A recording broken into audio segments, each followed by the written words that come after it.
Ever been dealing with a property seller and thought, are these people from this planet? One minute everything is moving forward and the next they've disappeared, changed the price, or started behaving like the main character in a soap opera. If you're buying a home here in Spain or just thinking about it, you need to know this. The seller's personality is just as crucial as the property itself. Because yes, more than square meters or fancy locations, you are dealing with a human. And humans, oh my goodness, what a circus of characters that can be. So today I'm revealing the 12 most common seller profiles you will meet, plus a very special one at the end. And trust me, you'll want to stick around till the end to understand why this last one is so special.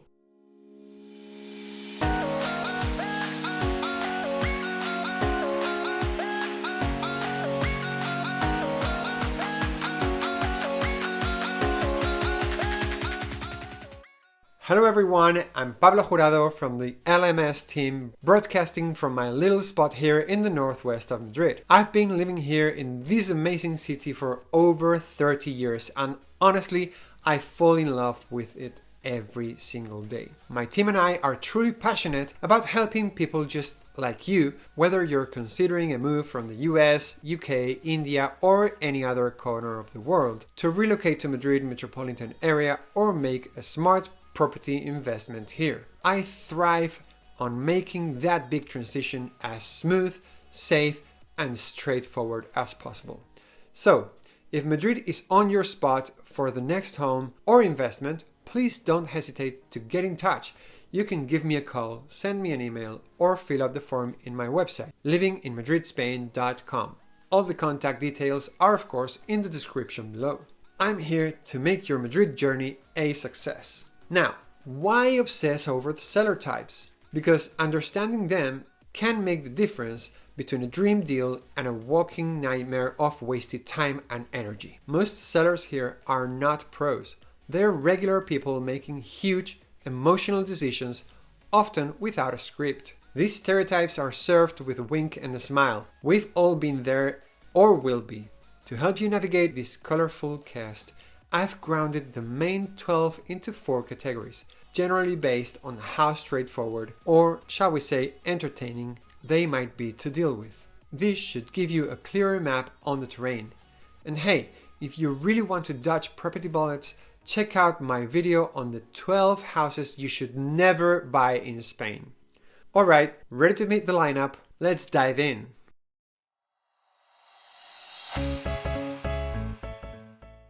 Number 1. The Sweetheart Couple.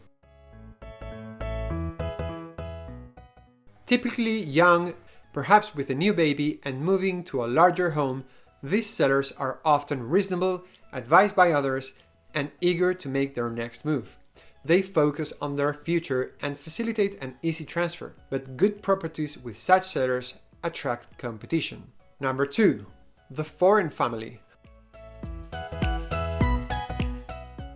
Often motivated by a move to another country, these sellers, either foreigners returning home or locals moving abroad, usually want a quick, efficient sale. They tend to delegate to agents and are less likely to get bogged down with minor details, focusing on their upcoming move. Number 3. The Grannies. Often selling a long-held family home because it's too large, they seek a simpler life near family. They value trust and emotional connection. Transactions can be quick as properties are often mortgage-free, but interference from adult children or confusing advice from multiple agents can be a hurdle, despite the fact that they almost always need renovation. The No Problem People. With a detached traveler spirit, these sellers aren't emotionally tied to the property. They might have inherited, or it's from a previous life chapter. They aim for a quick, hassle-free sale, but might be less organized with paperwork, requiring the buyer or his buyer's agent to be more proactive in ensuring all administrative details are handled.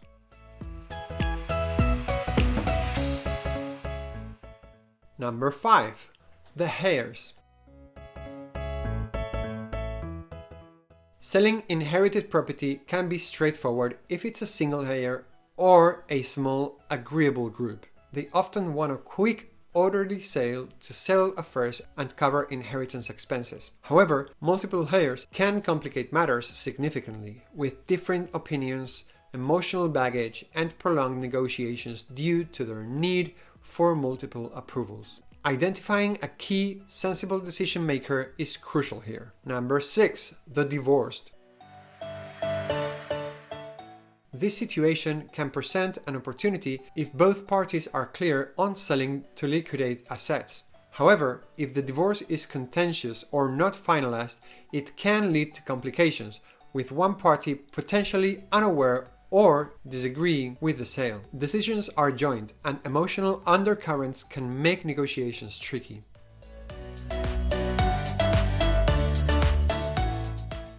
Number 7. Mr. Calculator. This seller is data-driven, basing their price and decisions on extensive research, or what they believe to be extensive research. They often overprice their property, believing they know more than agents. While less emotional, making negotiations about numbers possible, they meticulously document everything, which can lead to a very process-heavy transaction. Number 8. Mr. Doubts, or Doobie Doobie. Characterized by insecurity and fear of making mistakes, this seller procrastinates and consults numerous people, leading to confusion and delays. While a firm, clear buyer might take the lead, the seller's indecisiveness and susceptibility to varied advice can derail the process. Number 9. Mr. Know-It-All.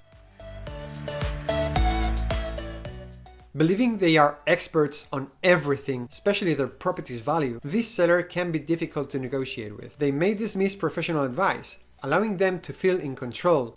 Appealing to their often inflated ego or having an intermediary might be necessary. Number 10. The Litigators. Oh, I hate these ones. These sellers thrive on argument and will contest every single point, making negotiation exhausting. They often have a history of disputes and may be selling properties with existing complications. They are not afraid to leverage others' offers and can make the entire process, even post-sale, problematic.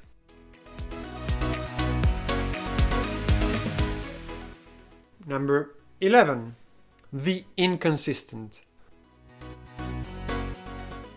This seller has had the property on the market for ages, constantly changing their mind about selling, the price, and their needs. They don't have a clear motivation or price point, making them one of the most frustrating types to deal with. And number 12, the Legacy Landlord.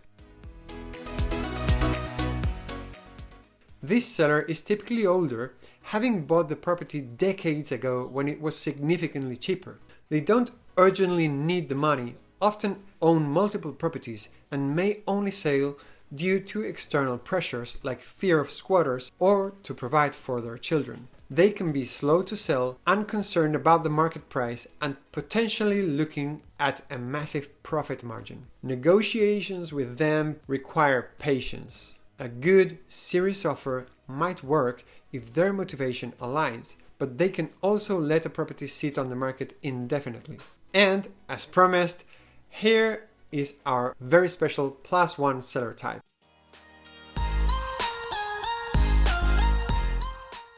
This one is unique because an ideal seller doesn't quite fit into a pre-existing category. Rather, this is the seller that you, the buyer, helped to create. By understanding the specific motivations and needs of whichever seller type you encountered, yes, any of these 12 characters we've just met, you can prepare mentally, adapt your approach and strategy, and navigate potential conflicts to achieve an optimal outcome. The key is empathy and strategic interaction, turning any seller profile into a manageable part of the buying process, and ultimately making them your ideal seller. So there you have it, our 12+1 lineup of property sellers you'll probably encounter if you're house hunting in Spain. Of course, real people don't fit perfectly into categories. Some will be a mix of these and some might surprise you entirely. But hopefully, this gives you a better idea of what to expect and how to adapt your approach